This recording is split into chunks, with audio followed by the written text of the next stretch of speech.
Hi, my name is Mallory Finley, and I will be presenting on Chapter 8, which is about IPTV, video over the internet.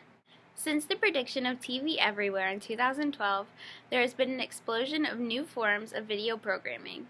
IPTV allows for TV distribution over the public internet and is offered in an on-demand format. If you flip to slide 1, you will see just why IPTV is important. IPTV stands for Internet Protocol Television. It's growing among consumers today for several reasons. The first reason is that IPTV provides a complete range of personalized and interactive services, which is desired by modern consumers today. The structural changes brought about by IPTV are seen in the form of how TV signals are delivered. Increasingly, we're seeing IPTV replace traditional cable services. IPTV is a global phenomenon. In the United States alone, it's predicted that 70 million households will own a smart TV by the end of this year. Looking at slide 2, we will see the different types of streaming. An important distinction in IPTV streaming is whether the content is live or on demand. On-demand services configure their content to host the maximum number of simultaneous users. These services include Netflix, Hulu, and Roku. Contrary to popular belief, live streaming is not downloading, but requires the content to buffer before it is played. The most popular streaming servers today are Microsoft Smooth Streaming, Apple HTTP Live Streaming, or HLS, and Adobe Dynamic Streaming. The advantages to live streaming are speed, control, and flexibility. Streamed content is played back almost immediately and stays on the server that is controlled by a security feature. The content can be configured in a variety of ways, which allows for the flexibility. Moving to slide 3, we will begin examining streaming platforms. P2P, or peer-to-peer, is a cheap alternative to set-top boxes, which are offered by cable and telco companies. This service was made famous about a decade ago through the questionable file-sharing service called Napster. Today's well-known sources of peer-to-peer sharing include BitTorrent and Views. Podcasts are generally pulled by a user as an automatic download via RSS through a service such as iTunes. It was recently reported that 39 million Americans listened to a podcast in the last 30 days. This is a 25% increase over podcast listening in 2013. Additionally, there are a number of music services such as Pandora that stream audio programs to listeners, and they are offered in both live and on-demand formats. Going to slide 4, we will examine 2 more streaming platforms, the first being cable IPTV. Cable companies began offering IPTV to remain competitive in the market. Comcast is one of the leaders in the U.S. with its Xfinity service in addition to its partnership with Netflix. Telephone companies have also embraced IPTV to stay competitive, the 2 largest being AT&T and Verizon. AT&T's Uverse TV offers normal TV channels in addition to DVR, video on demand, and HD services. It also launched Gigapower to compete with Google Fiber. Verizon's Fios TV service offers different packages to compete with other MVPDs. AT&T's Uverse is generally offered at slower speeds, but is less costly than the competition. Moving to slide 5, we will examine streaming players, the first being Roku. Roku introduced an HDMI streaming stick in 2014 and allowed access to 1,200 plus apps and channels. The Roku comes with a remote and is compatible with a variety of smart TVs, unlike the original Roku, which required ports that support MHL technology. The Roku today costs $49.99 versus the original $99. Google Chromecast uses a plug-in streaming device to an HDMI port in a television. This is not a standalone streaming device. It requires a smartphone, tablet, or PC to watch streaming video. It streams the content from internet to plug in via Wi-Fi. It costs around $35 and allows streaming of music, movies, TV shows, and other entertainment from a variety of sources.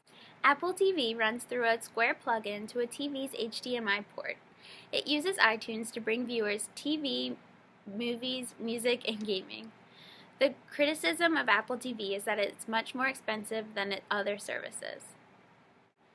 Finally, in 2014, Amazon Fire TV introduced voice-activated searching. This service is offered for $99 and works with a variety of other services. It is also offered with a gaming remote. Moving to slide 6, we will begin examining streaming content providers, the most popular being Netflix. Netflix was launched in 1998 by Reed Hastings and was promoted as a DVD rental service by mail. However, the company didn't make its first profit until 2003. By 2005, the company reported shipping 1 million DVDs per day and could recommend DVDs to customers based on their previous rentals. In the early months of 2007, Netflix delivered its billionth DVD and began to transition from DVD mailings to internet streaming. Today, the company boasts over 33 million subscribers in the United States and 44 million globally. It even produces its own original content. Hulu Plus was a joint venture between NBC Universal, Disney ABC, Fox, and other companies started in 2007. This service offers similar prices to Netflix, about $100 a year, but is able to offer the latest episodes from selected programs on major networks. Amazon Prime is a cheaper option, seen at about $79.99 per year. In addition to video streaming, customers get Amazon Prime benefits like free 2-day shipping and 1 free book each month. If you move to slide 8, you will see the electronic sell-through movie market in the year 2013. It's been predicted that DVD and Blu-ray delivery will be replaced by online streaming and downloads. This is referred to today as electronic sell-through, or EST.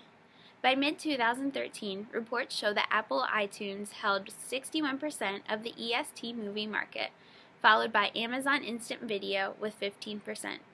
Other contenders held smaller portions. Sony PlayStation Store held 7%, Vudu and Xbox Video each held 4%, Google Play held 3%, and Verizon FlexView held 1%. Going to the next slide, we can examine the timeline of bottlenecks and crashes of live events in 2014. While ABC made history this year by offering a live stream of the Academy Awards, the app crashed due to an unexpected amount of viewers. A company of Verizon, Uplink, offered a similar service during the Oscars, but were also unable to serve the number of requested streams. In collaboration with NBC, Acme was able to successfully stream the Sochi Olympics. This registered 2.1 million users for the U.S. vs. Canada hockey game. In the same time, Fox successfully offered broadcast of Super Bowl 48. Moving to slide 10, we will examine current trends in the market. Overall, cable companies are reporting subscriber losses. Telco companies AT&T and Verizon are the main beneficiaries during this time. Between 2008 and 2011, more than 1 million subscribers dropped cable TV in favor of streaming. The highly sought-after age demographic of 18 to 29-year-olds is most likely to favor streaming over original cable TV. Looking at the future of IPTV, we see that services such as Netflix have built up their libraries so that they are now the easiest way to consume media. We also see that the new generation of televisions have built-in streaming software. The future of this technology also offers in-vehicle video services. By the end of the decade, 70 to 80% of new vehicles are expected to include video systems that are equipped with internet access and downloadable apps. The AT&T Drive Studio aims to stream hundreds of live linear TV channels and hours of premium video on-demand content. There's also been development in audio content searching. Similar to a Google search to find something, Shazam exists to find audio content.